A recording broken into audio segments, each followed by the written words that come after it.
Shri Chaitanya Jaya Nityananda. Jaya Jaya Shri Chaitanya Jaya Nityananda. Jaya Advaita Chandra Jaya Gaura Bhakta Vrinda. Jaya Advaita Chandra Jaya Gaura Bhakta Vrinda. Jaya Jaya Shri Chaitanya Jaya Nityananda.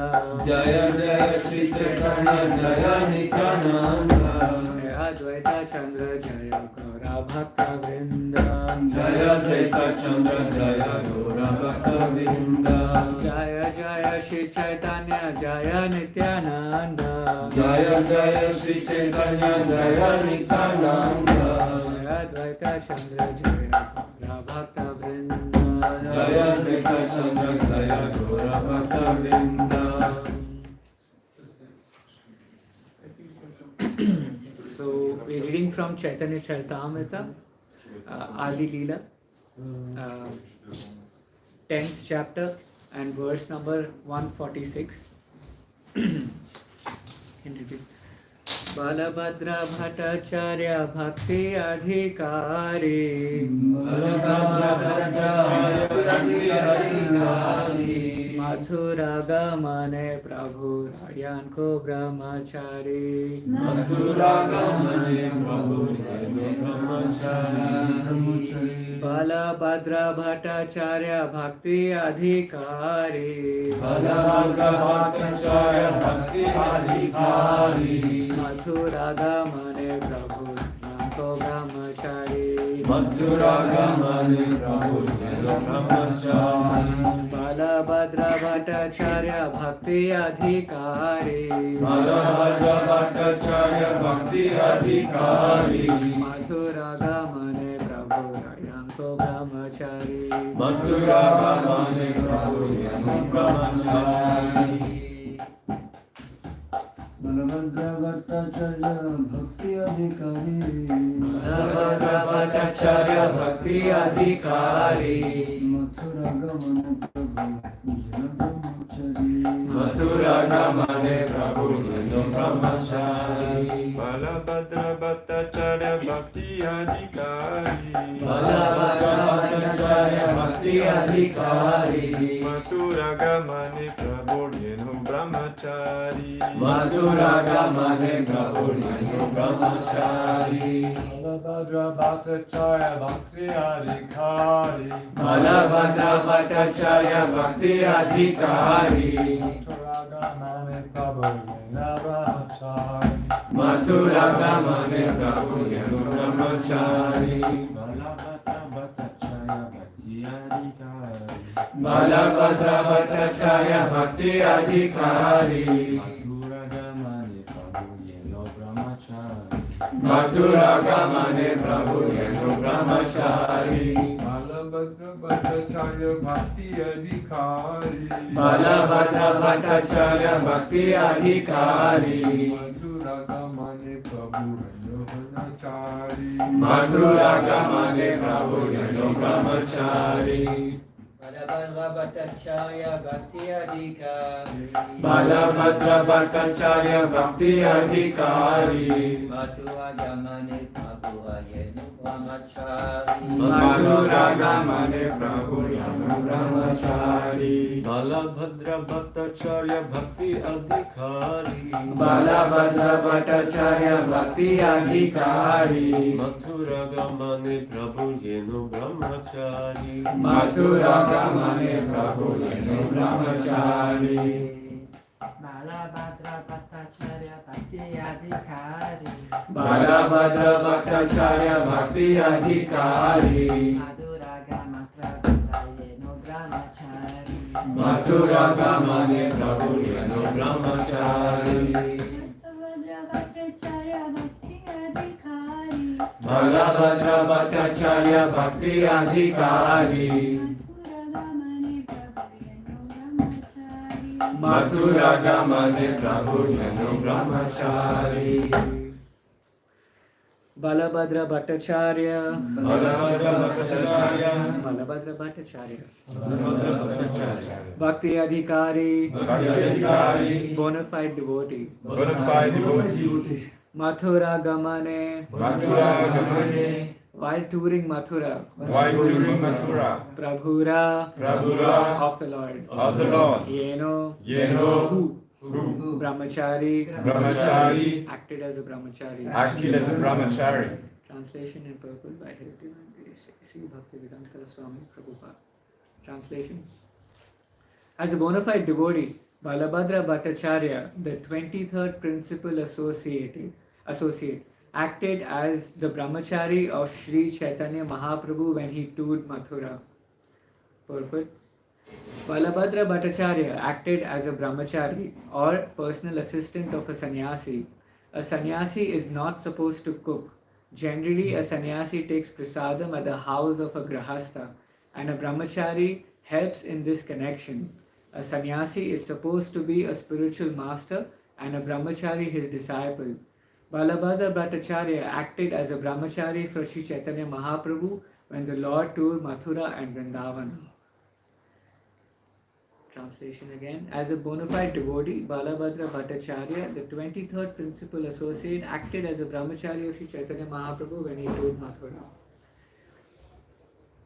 Om Jnanatimirandasya Jnananjanashalakaya Chakshurunmilitam Yena Tasmai Shri Gurave Namaha Shri Chaitanya Manobhishtam Sthapitam Yena Bhutale Swayam Rupa Kadhamahyam Tadatmi Swapadantikam Vandeham Shri Guru Shri Yuta Padakamalam Shri Gurum Vaishnavamshra Shri Rupam Sagrajatam Sakana Raghunatam Vitantam Sajivam Sadvaitam Savadutam Parijana Sahitam Krishna Chaitanya Devam Shri Radha Krishna Padan Sakana Lalita Shri Vishakha Vitamshra Hare Krishna Karuna Sindhu Dina Bandho Jagatpate Gopesha Gopika Kanta Radha Kanta Namostute Tapta Kanchana Gaurangi Radhe Vrindavaneshwari Rishabhanusute Devi Pranamami Hari Priye Vanchakalpatarubhyascha Kripa Sindhubhaivacha Patitanam Pavanebhyo Vaishnavebhyo Namo Namaha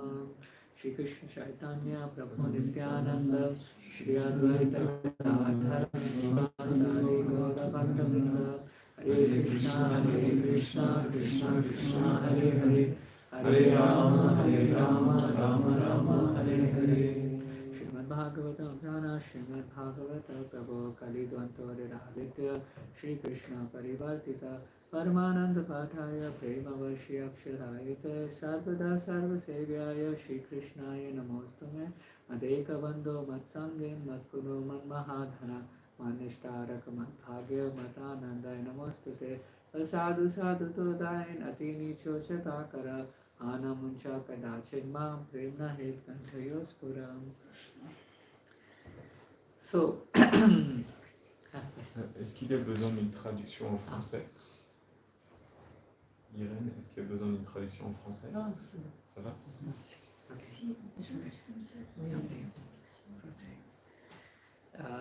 Okay, so please forgive me. I'm younger than you all in Krishna Consciousness as well as my experience. Here specifically talks about the aspects of brahmachari. I'm not qualified for that, but we will share a few things. So in today's session, we're going to try to see a bit of the, of course, translation and the purport, but we'll try to read or discuss some of the pastimes which Mahaprabhu had during the time when Balabhadra Bhattacharya was his personal servant. So these pastimes are specifically when Chaitanya Mahaprabhu travelled all the way to Mathura and Vrindavan, and Balabhadra Bhattacharya was his companion. So we will try to see some of the pastimes, how he became a personal servant of Mahaprabhu, and what are the different pastimes that took place while he was with Chaitanya Mahaprabhu. But here specifically, Prabhupada in the purport mentions that a sannyasi is not supposed to cook. Generally, a sannyasi takes prasadam at the house of a grahastha, and a brahmachari helps in this connection. So we see in the traditional times, as well as from Mahaprabhu's description as well, the personal servants of a sannyasi were generally brahmacharis who would travel with a sannyasi around different places, and in those travels a sannyasi would eat at the house of a grahastha because the sannyasi is not supposed to cook in general. But of course we saw Srila Prabhupada during the initial days of the movement. He did everything himself. He cooked, he cleaned, he taught so many different things. Of course there are exceptions in time, place, circumstance, specifically what Srila Prabhupada did to establish this movement.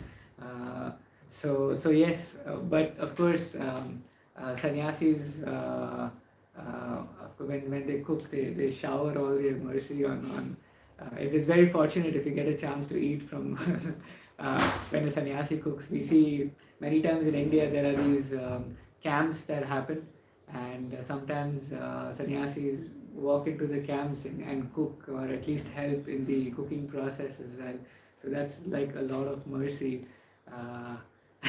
So it's nice when they cook, but of course we shouldn't allow them to cook. We should provide them with all opportunities so that they carry out the responsibilities of being a guru, while we take care of everything else that is required. And it is also the responsibility of the grahasthas to invite sannyasis home for prasadam. It is one of the major responsibilities for a grahastha.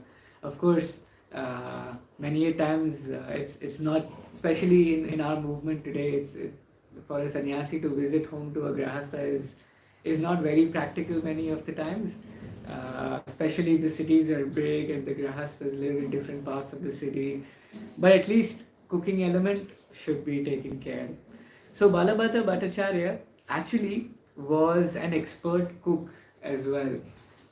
It's described that he would, when Mahaprabhu would travel through the different forest areas on his way from the Bengal area to Vrindavan, Mathura, he would pass by different forests, and Balabhadra Bhattacharya would take different herbs, vegetables, different leaves, and he would do a bonfire and he would cook for Mahaprabhu at that particular point. So he was like a camping buddy of Mahaprabhu and during his travel times.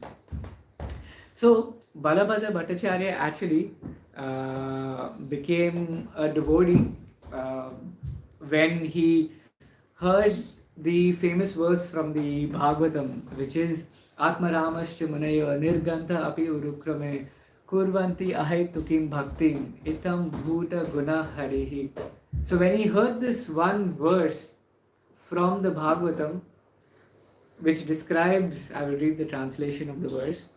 Sutta Goswami said, all different varieties of Atmaramas, those who take pleasure in the Atma or spirit self, especially those established on the path of self-realization, though free from all kinds of material bondage, desire to render unalloyed devotional service unto the Supreme Personality of Godhead.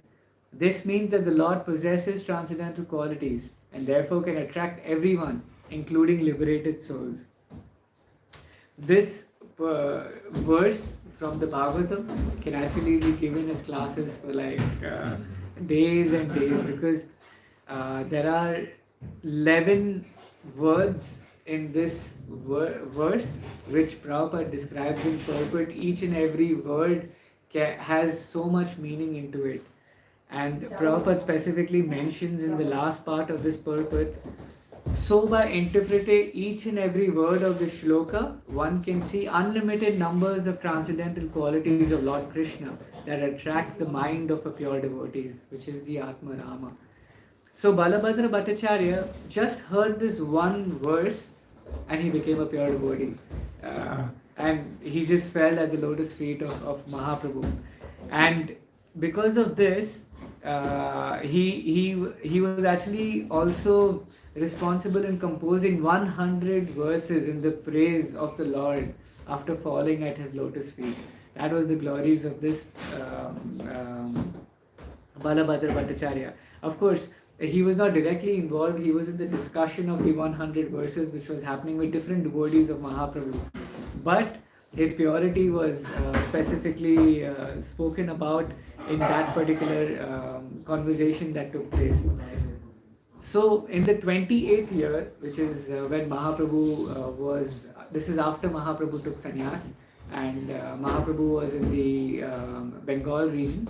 He was specifically spending a lot of time with his mother and with the devotees in the Bengal region. So one day Mahaprabhu decided that he wants to go to Vrindavan, and he consulted with two devotees, Ramananda Rai and Swarup Damodar Goswami. So he consulted saying that he wants to go to Vrindavan, and this was after he went to Shantipur and he met his mother as well. So that was the famous Shantipur festival that also took place. So when he consulted Ramananda Raya and Swarup Damodar Goswami, Mahaprabhu discussed that the devotees over there will not let him leave that region. So he has to go in incognito. He has to go like where nobody is watching him, through streets where nobody will know. And Mahaprabhu told Ramananda Raya and Swarup Damodar that I will go alone to Vrindavan and Mathura. I don't want anyone to come with me, because even if one person comes, Mahaprabhu will not be able to do this journey. So then Swarup Damodar and Ramananda Raya replied to Mahaprabhu. They said, "Dear Lord, you are completely independent. Since you are not dependent on anyone, you will do whatever you desire. Dear Lord, kindly hear one petition." Radha Parisisvara Mandir. So they told the Lord, kindly hear one petition. You have already said that you will derive happiness from our happiness. This is your own statement. If you will please accept just one request, we shall be very happy, very happy.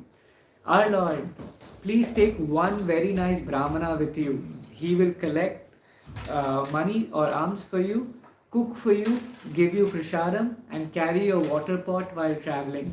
When you go through the jungle, there will be no Brahmana available from who you can accept lunch. Therefore, please give permission of at least one pure Brahmana to accompany you. So, they asked Chaitanya Mahaprabhu that only one pure Brahmana, and it's not just Brahmana we're talking about, it's pure Brahmana who will accompany Chaitanya Mahaprabhu. And they also describing to Chaitanya Mahaprabhu that during your travel you can't take lunch from anyone else, because traditionally in the Vedic times the sannyasis would only eat from the Brahmanas. Specifically during that time in that region, it was so strict that it was considered that if you even have water in the house of a non-Brahmana, specifically a Muslim or any other category, you're converted. Like there's no way you can get back into the atonement process was so difficult that it was almost impossible to get. Actually, that's one of the reasons why there was so much of the Vedic culture that was lost, because every time someone wanted to be push conversions, all you had to do was push it through food or give it through meat, and that's it. Like the whole village is converted. You don't need to do anything else. That's why the conversions were such mass scales. So at the request of Swarup Damodar and Ramananda Raya, Mahaprabhu agreed to take Balabhadra Bhattacharya. So when they introduced Balabhadra Bhattacharya, they said that he is honest, a learned scholar, and he is advanced in spiritual consciousness. So you can imagine that Balabhadra Bhattacharya had all the qualities. He was a good cook, he was a brahmachari, of course, he was a scholar, he was honest, and was very advanced in spiritual consciousness. Even if we can have one of these qualities, it's an achievement for us. He had all of these. And to be honest, we hardly hear about this personality. When I started preparing for this session, actually it's one of, I don't even remember recalling Balabhadra Bhattacharya anytime in hearing about Mahaprabhu's pastimes. So when I was reading about him, and there's actually not much that is specifically written about him, because we don't even know what his real spiritual his position is in the spiritual world, but there is still so much that he experienced with Mahaprabhu. So when Mahaprabhu departed with Balabhadra Bhattacharya, he went very early in the morning before there was daylight, and of course when the devotees woke up, they found that Mahaprabhu was not there, and everyone started to search where Mahaprabhu went. And Mahaprabhu in parallel at the same time, so there are devotees searching, and Mahaprabhu with Balabhadra Bhattacharya is trying to find ways to avoid. So he was trying to avoid the main city roads, he was trying to go from behind different places, somehow or the other get out of the region where the devotees can somehow run and capture him. So the best way is Mahaprabhu went into the forest region, so that there are no highways, there are no main roads, there is no one who will catch him. So immediately he went through different forest region. So the first one, of course, in the forest is described that there were, in this forest that Mahaprabhu went, there were tigers, elephants, rhinoceros and boars. And they all came when Mahaprabhu and Balabhadra Bhattacharya went. We have that famous painting where we see Mahaprabhu is dancing with these forest animals. It's actually during this pastime where it started. So the first thing it started was when a tiger was lying on the path when Mahaprabhu was walking, and somehow Mahaprabhu touched the tiger with his feet, and the Lord shouted or like screamed at the tiger, and he said, "Chant the holy name of Krishna." Just this much to the tiger. And the tiger immediately got up and he began to dance and chant, "Krishna, Krishna." Balabhadra Bhattacharya is watching what is going on. Of course, instead of roaring out, a tiger is actually roaring out Krishna's names. It's unimaginable for us to imagine how is a tiger chanting out the name of Krishna. And then Mahaprabhu carried forward, and while he was bathing in a river, there was a herd of maddened elephants that came to drink water. So while Mahaprabhu was bathing, and he was also murmuring the Gayatri mantra, the elephants came before him. The Lord just took some water and splashed it on the elephants and asked them again that chant Hare Krishna or chant the names of Krishna. The elephant whose bodies it's described that these elephants were the mad elephants. So they were just like they were on a stampede, they will trample anyone who would come on their way. So when Mahaprabhu took the water and he put it on the elephants, or he splashed it on the elephants, they also started to chant Krishna, Krishna. And here it's described that the elephants started to dance as well. Again, it's impossible to imagine how those elephants would be dancing, but the elephants also had two of their legs, they had their trunks all the way up, and they all were dancing in ecstasy. It's described that some of the elephants even fell to the ground in the water, and there was so much water that splashed. Why? Because the elephants went into ecstasy also. So, seeing all this, Balabhadra Bhattacharya was completely astonished. What is even going on? What is he witnessing? So actually, as compared to all the servants and all the different associates of Mahaprabhu in this particular chapter that I've described, for me, I think Balabhadra Bhattacharya had the best of the experiences, because these pastimes are not normal. Like we see Mahaprabhu was in the Jagannath temple, he would faint in ecstasy, devotees will take him, many a times he will faint in the water. But these pastimes are exceptional, because here you're seeing something which you will never see before. So that is the elephant. So sometimes Sri Chaitanya Mahaprabhu chanted very loudly while passing through the forest. Hearing his sweet times, the deers would come and they would all just come and stare at Sri Chaitanya Mahaprabhu. Like we see in the pastimes of Krishna as well, like in Krishna book, Prabhupada mentions in many places that not many, I think 2 places, where he describes that when Krishna plays the flute, all the animals of Vrindavan, they become like painted animals or painted pictures. They stun when Krishna plays the flute. Prabhupada says that the whole of Vrindavan becomes like with painted animals, because they're just mesmerized by the flute of Krishna when he plays. It's hopefully someday we can get an opportunity to hear the flute of the Lord. But here, Chaitanya Mahaprabhu did the same thing, but with his singing. So his flute or his of Krishna was the sweet voice of Chaitanya Mahaprabhu. So actually, it's like, which one is better? Do you want to hear the flute or do you want to hear the sweet voice of Chaitanya Mahaprabhu? So whenever Chaitanya Mahaprabhu would sing in the forest, all the animals around there would freeze. Either they would go into ecstasy or they will freeze. There was either one of them. But most of the times, if we see in Mahaprabhu's pastimes, that the animals only went into ecstasy when Mahaprabhu did something to them.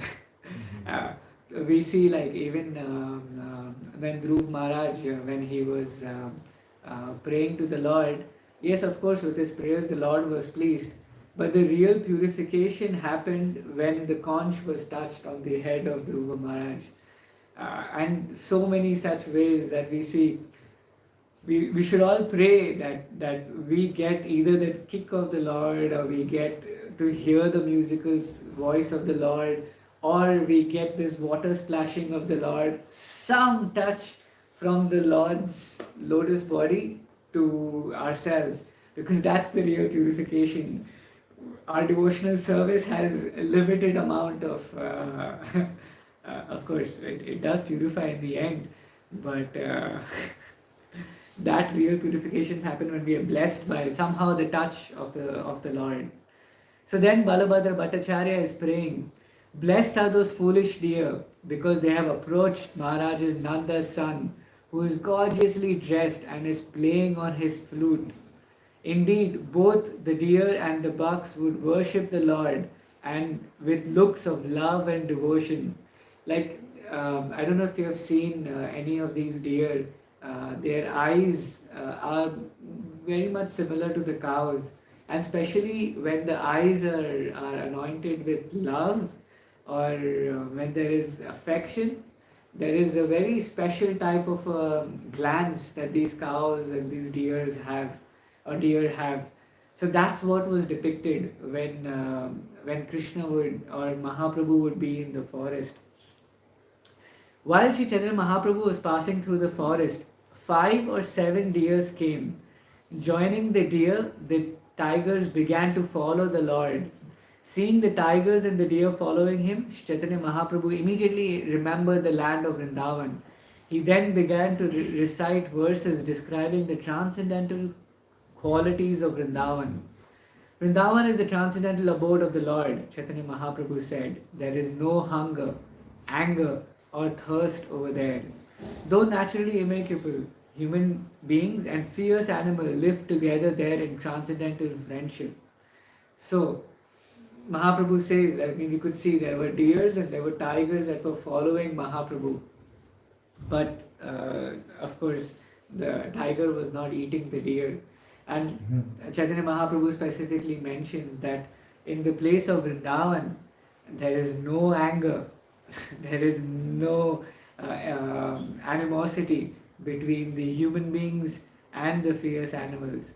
So there is no hunger, no anger, or no thirst. It's unimaginable to a place where all of these things exist. Of course, we have to be careful also when we go Vrindavan. If we depict anger specifically,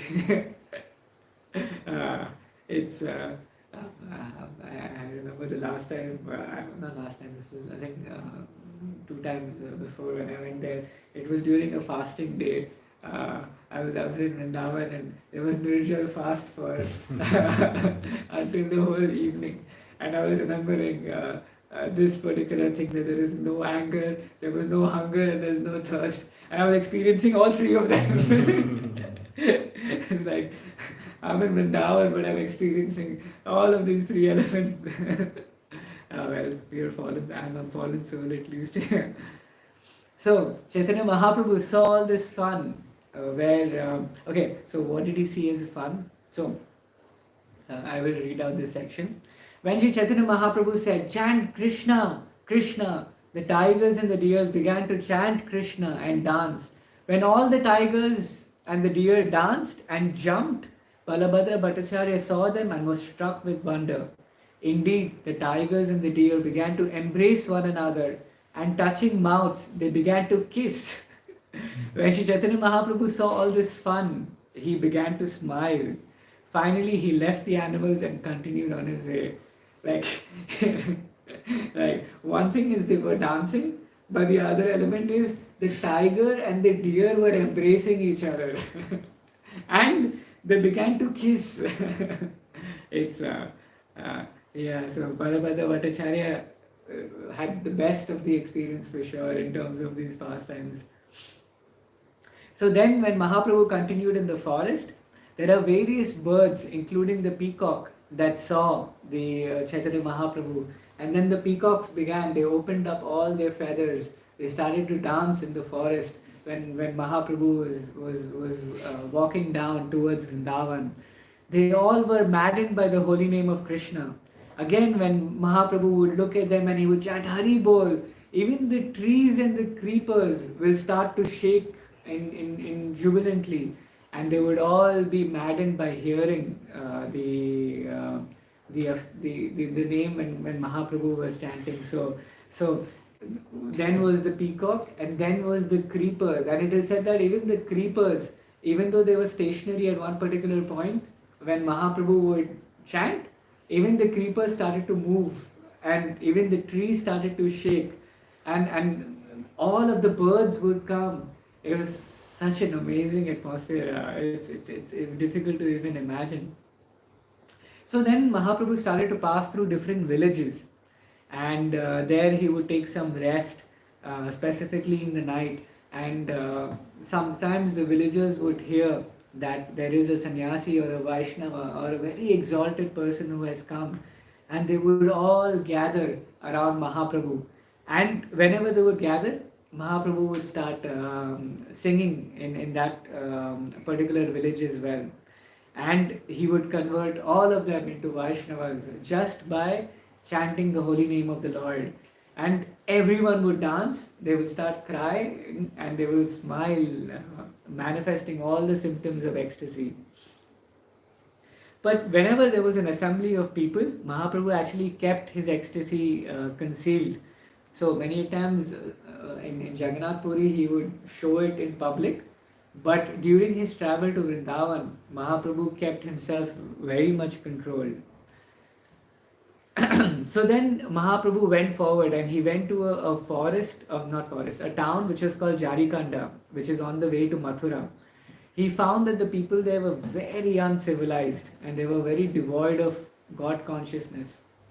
So Mahaprabhu started chanting again over there, and it's described that the entire forest and the village of Jarikanda forest became devotees just because of Mahaprabhu chanting in that particular way. So when Mahaprabhu in Jarikanda, when he saw a river, he thought it was Yamuna. and he immediately jumped inside in ecstasy.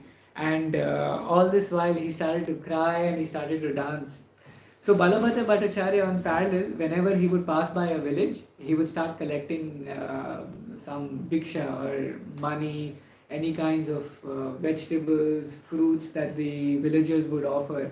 It describes that he would get all kinds of spinach, he would get roots, and he will get fruits. And then he would do a bonfire and he will cook it for Chaitanya Mahaprabhu, and he would give him prasadam.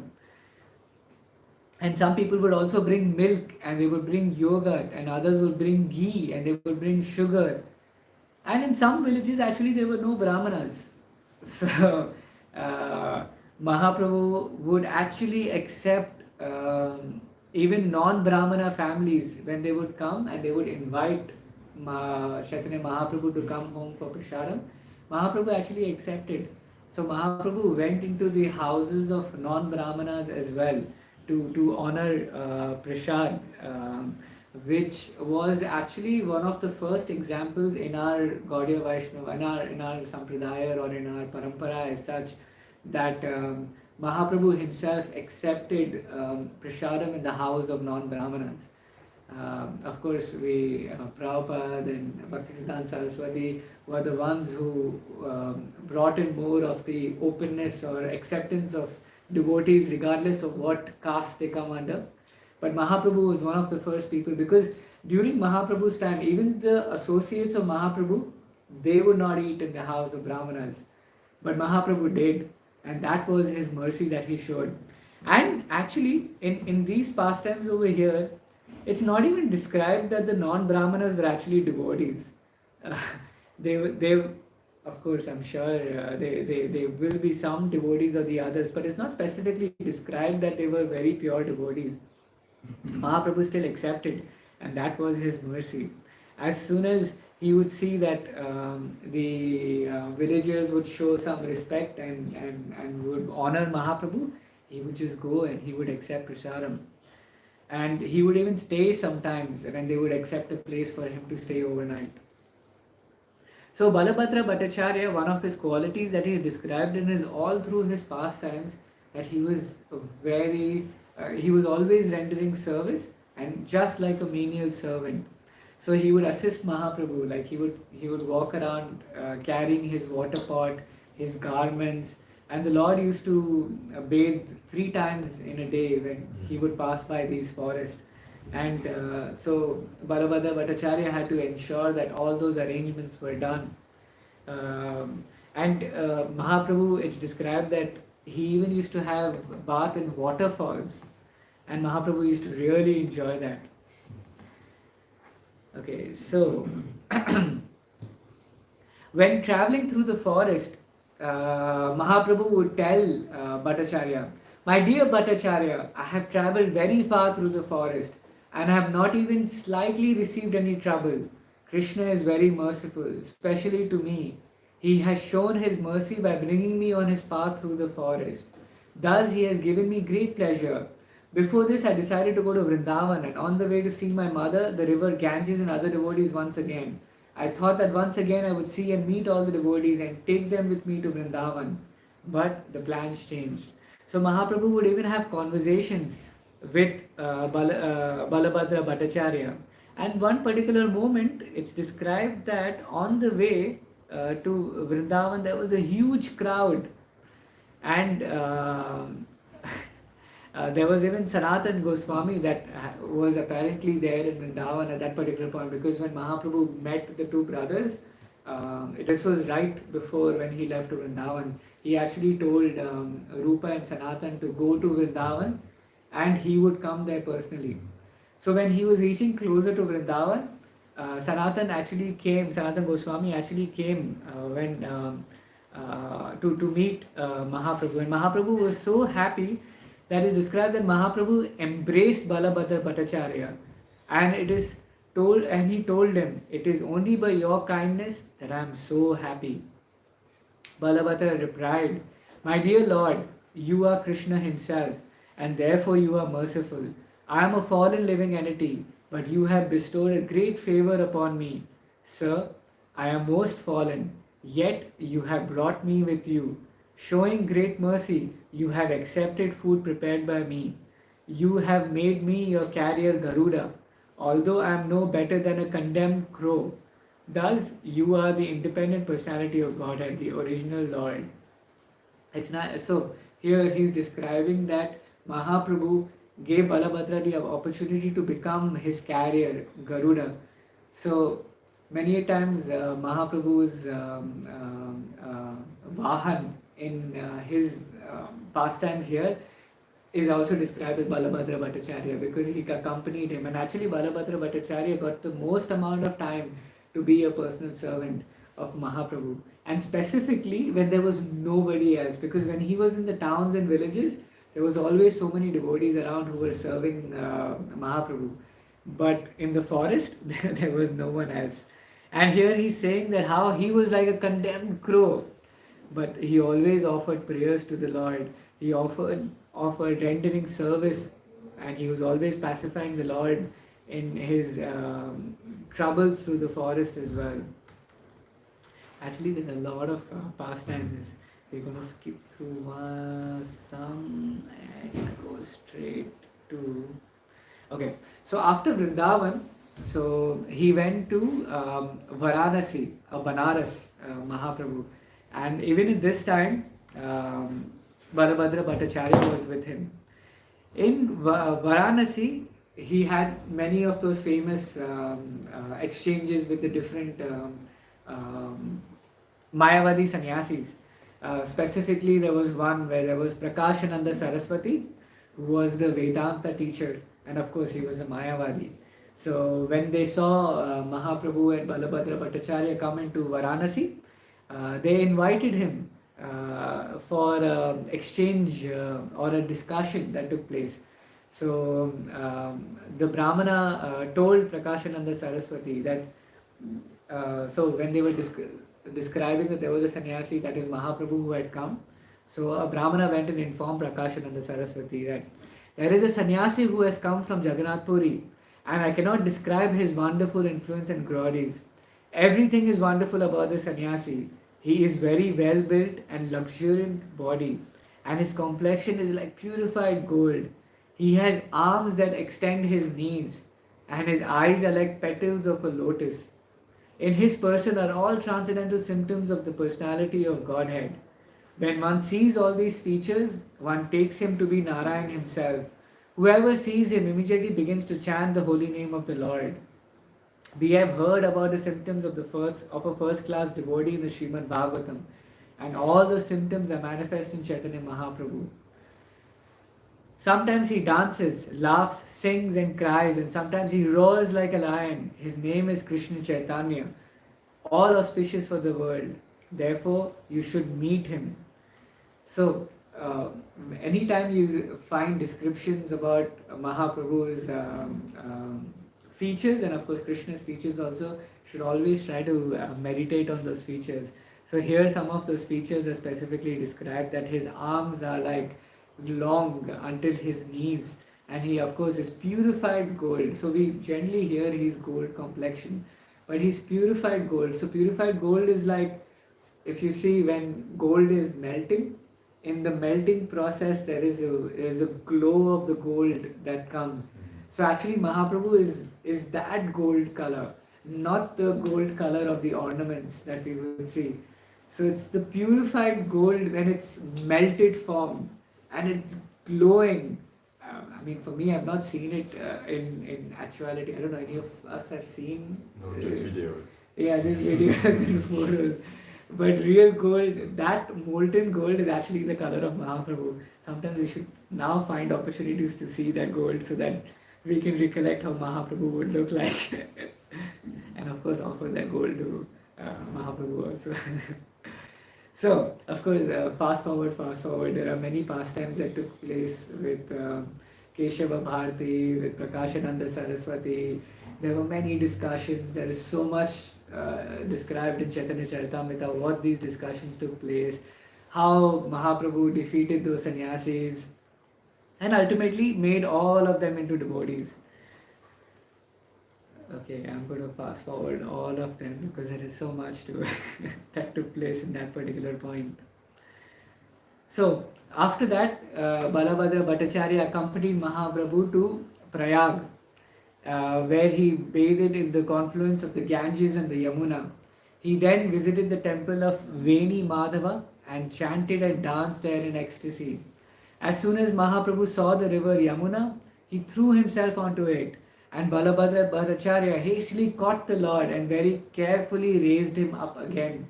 So one of the responsibilities of Balabhadra Bhattacharya was also that whenever Mahaprabhu would jump in the river, he had to go and pull him out or ensure he doesn't drown and doesn't go into ecstasy.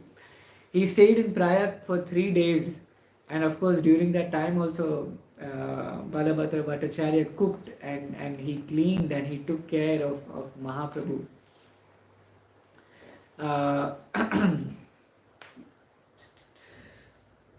Then it's described that, okay, so there was Varanasi, then there was Prayagraj, and then there was again Vrindavan. So earlier he did not enter Vrindavan. He went through these forests and again went back to Vrindavan again because he wanted to spend time in Prayagraj as well as which was the other, Varanasi. And then he moved back to Vrindavan. And again in Vrindavan he had different pastimes of, it said that all the moving and non-moving creatures began to vibrate the transcendental sound of Hare Krishna when Chaitanya Mahaprabhu entered Vrindavan. When a male and female parrot appeared on the branches of the tree, the Lord saw them and wanted to hear them speak. Both parrots flew on the other hand of the Lord and began to chant the transcendental qualities of Lord Krishna, and the Lord listened to them. So basically there were 2 parrots and they flew onto the hand of the Lord. The male parrot sang, "The glorification of Lord Krishna, the Supreme Personality of Godhead, is beneficial to everyone in the universe. His beauty is victorious over the gopis of Vrindavan and it subdues their patience.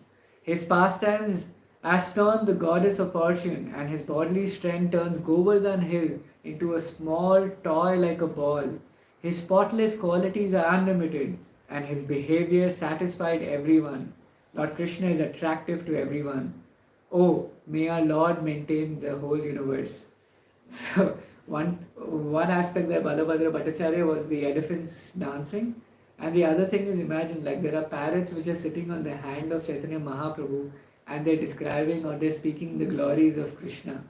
So I think after this Balabhadra Bhattacharya went back, I'm sure he'll be mesmerized, like what all did I see in this particular movement. And now suddenly he's saying that he's seeing a male parrot and a female parrot, both of them describing. And again there's a description of what the female parrot sang. She spoke about the glories of Radharani. Srimati Radharani's affection, her exquisite beauty and good behavior, her artistic dancing and chanting, and her poetic compositions are all so attractive that they attract the mind of Krishna, who attracts the mind of everyone in the universe. Again the male parrot starts to say, Krishna is the enchanter of the mind and the Cupid. And like this, there is like so many verses which are described that the male parrot and the female parrot are reciting to Chaitanya Mahaprabhu while they are in the hands of Mahaprabhu. It's amazing. We can just speak about this pastime, and there are so many verses. Of course, I'm not going to read all of those verses, but there's so much that we can spend in time. In Vrindavan, Mahaprabhu entered Yamuna river, overwhelmed with divine emotion as he recalled Akrura's vision of Vaikuntha. He almost drowned in ecstasy, but again Balabhadra Bhattacharya jumped in and rescued him. Thereafter, fearing the danger, Balabhadra advised the Lord to leave Vrindavan for safety and accompanied him back to Puri. So it was Balabhadra Bhattacharya that pushed Mahaprabhu to get out of Vrindavan, because if he would remain in Vrindavan, they would lose Mahaprabhu, because he kept jumping into the Yamuna as whenever he would see it. So after this, of course, they started to go back.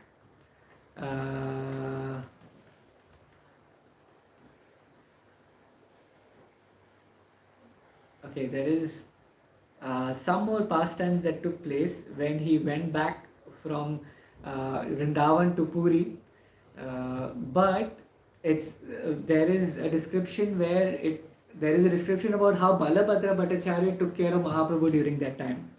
In remote villages and forest, Balabhadra arranged provisions, grain, milk, yogurt, ghee and sugar from local brahmanas or villagers.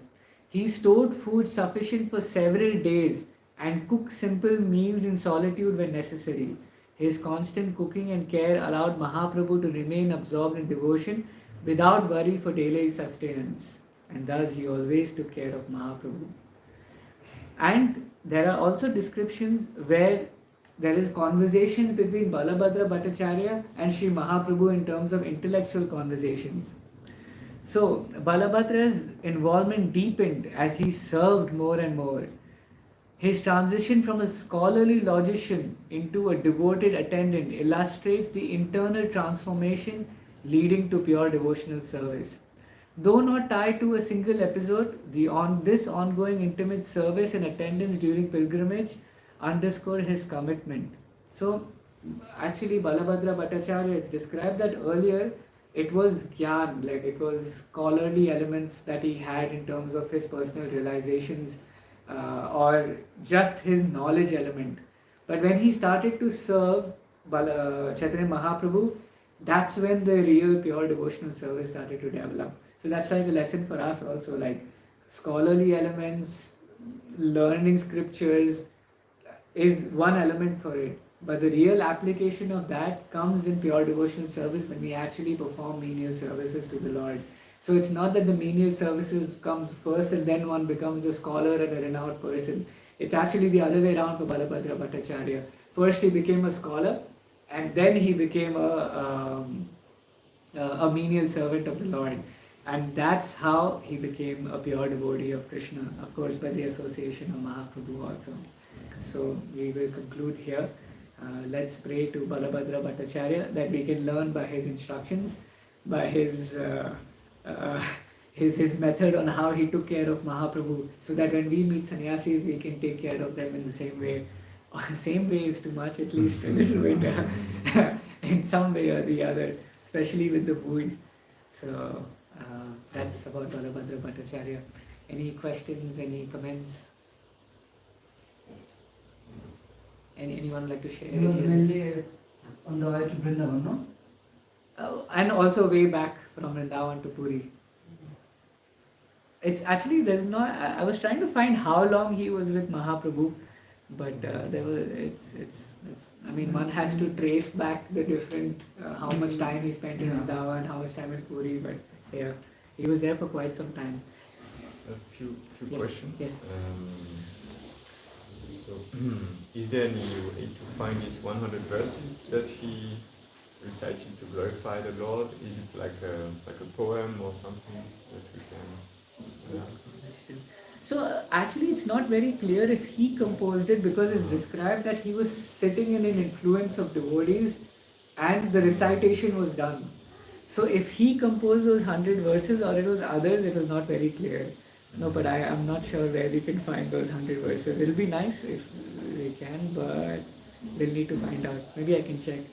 And then all you described about the tiger that was lying on the ground, the maddened elephant that they were bathing and that were splashed by the Lord and became maddened and in ecstasy.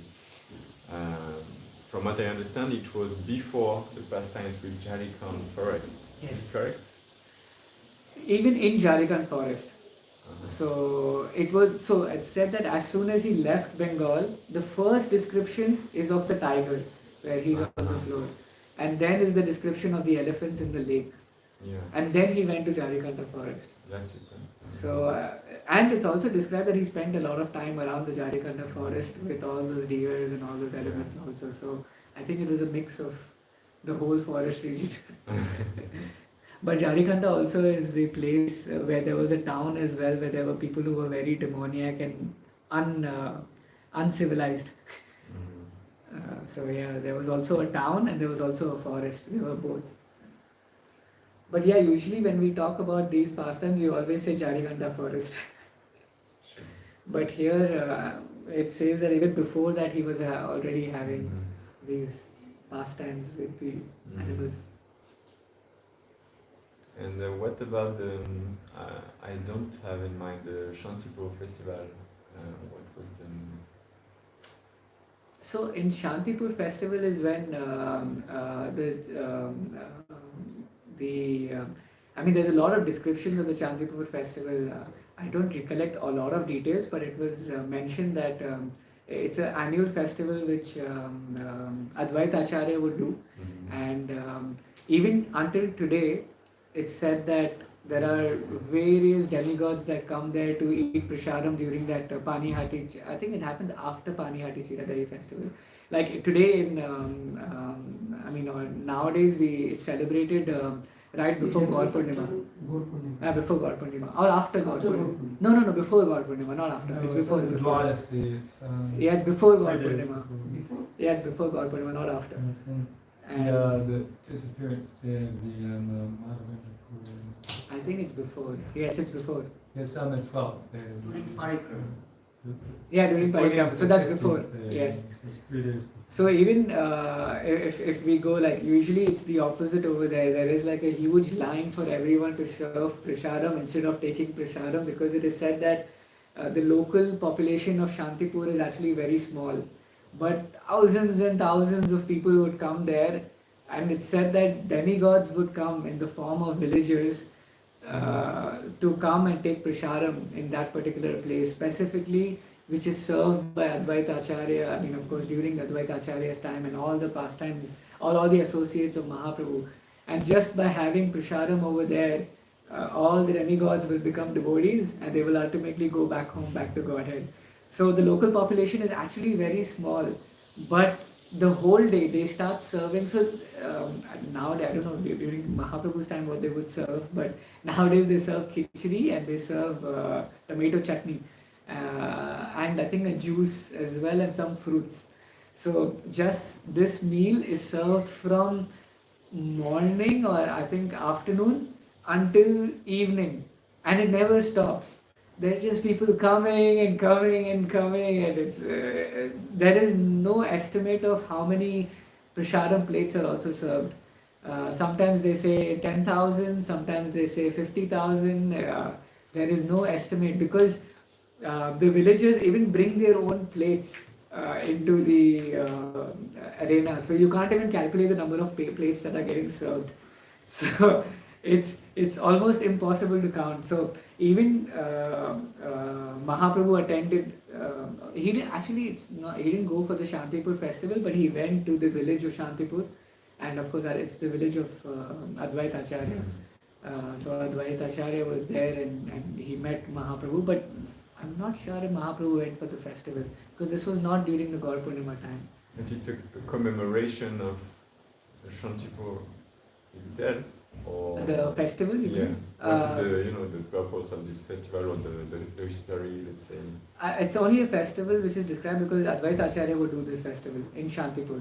And Shantipur is also the place where I think Advaita Acharya prayed for Mahaprabhu to appear. Not exactly in Shantipur, because he went on the Ganges river and he prayed on the Ganges river, which is not very close to the Shantipur village, but it is around in that region. But Shantipur is only prominent because of Advaita Acharya. And even I think Prabhupada went to Shantipur before he left for America to pray to Advaita Acharya in Shantipur. So it's a very important place for us.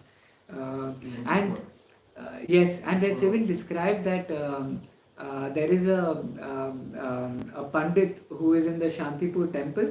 It's not an ISKCON property. It's there is a Shaligram of Chaitanya, of Krishna, and I think Mahaprabhu's deity is also there. So there's a temple over there, which all the ISKCON devotees now also go to. So Prabhupada went into that particular temple. So this was many years after ISKCON was established. There was this devotee that walked into Mayapur temple, and he had a Back to Godhead magazine, and there was a picture of Prabhupada on the back page, and he's showing it to there were some devotees who were cooking prasadam, and he's like, who knows this person? Who knows this person? They're pointing at Prabhupada, and all of them were disciples of Prabhupada, They're like, what do you mean? He's our guru. Like, what are you saying? And he's like, I know him, this very old Brahmana Pandit. And he's like, I know him. He came to my temple. He came, and apparently this Pandit or Brahmana was the Pujari of Shantipur temple. So he started to describe that Prabhupada went there during the when he was a Grahastha.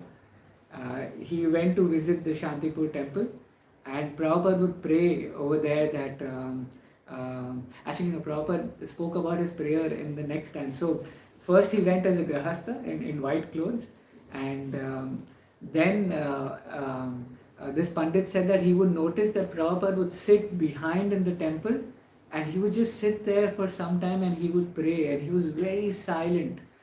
And was this, weeping. sorry? He was weeping while chanting. I think it was before or it was after it. The weeping was when... Before. Okay. He was weeping when he was chanting, and he was describing how sincere Prabhupada was. I think this is described in the Prabhupada memories. No, it's available in Srila Prabhupada Friends of All. Written by Murli. Okay, wow. Okay, I think I heard it in Prabhupada memories very long ago.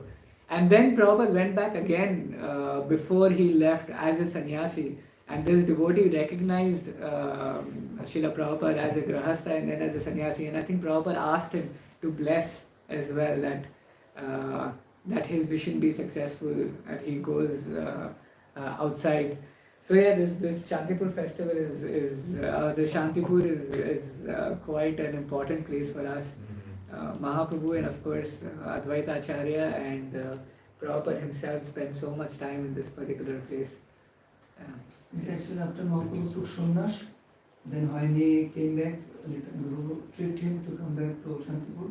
That is the time of the festival. It was right before this? Yeah, then all of the Advaita Prabhu invited all of the devotees because Mahaprabhu actually fled away for sannyas. He didn't give darshan to anyone. That is the time for the Shantipur festival. Trick him. Yeah, to go and then increase Advaita. Okay. All the devotees came to Shachimata at that time there. Yeah. And the festival is happening till then. Inviting him for a little meal. And the whole village came together. It's important that the Shantipur festival is on the disappearance day of Madhavendra because he was the guru of the Acharya. Okay. And he wanted to do the festival on that day. And I think there's like some benediction that whoever takes the prasad at Shantipur gets Krishna prema or something like that. So that's important. For many people. So many. The last time I was there, Jayapata Kamaraj was in a wheelchair and he was taking the khichdi plate and he was serving it from his wheelchair, like everyone comes to Shantipur not to take prasada but to serve prasada. There is huge line for the service. Yeah, huge line for serving. Like I think I stood for like 2 hours, 1.5 hours to serve. Then because you would stand in line and the sannyasis and the senior devotees would come and they would get the first bucket and you're just standing there on the side. Like, when will I get my turn to serve? I take some time, but it's a nice festival. Yeah, hopefully we can all go. Okay, so Balabhadra Bhattacharya ki Jai, Chaitanya Mahaprabhu ki Jai, Srila Prabhupada ki Jai, Prabhu ki Jai.